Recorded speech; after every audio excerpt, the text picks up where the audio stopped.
So folks, an interesting comment came up in one of my other videos on tolerance about people in the UK, the British, how we're so trained to tolerate stuff.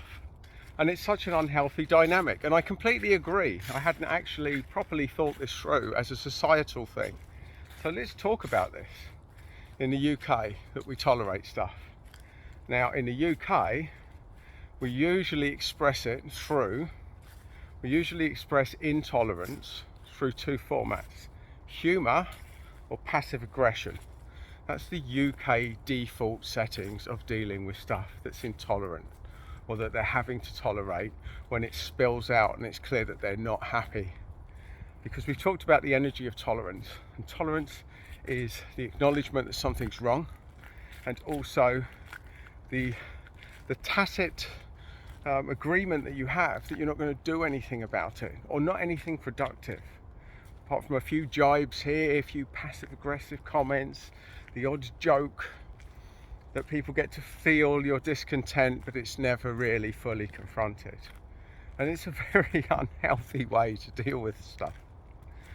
Having the courage to take things head on is a lifelong journey for most of us, and practicing with the smaller things.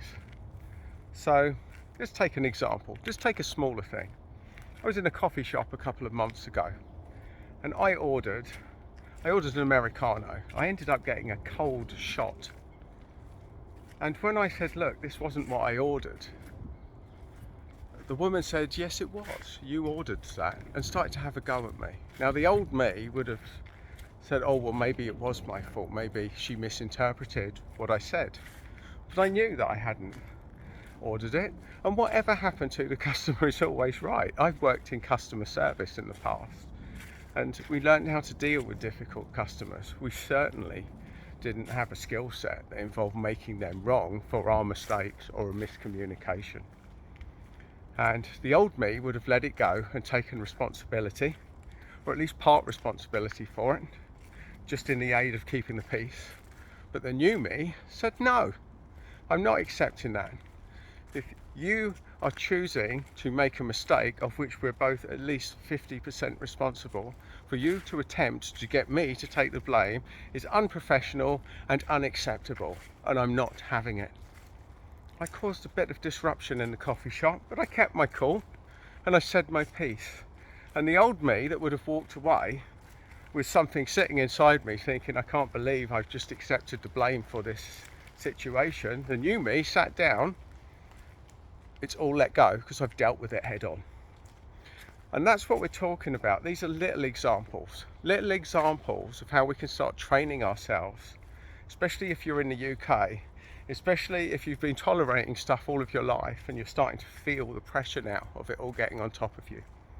Because what happens is, the more small stuff that we let go, the bigger the issues become, especially the big stuff.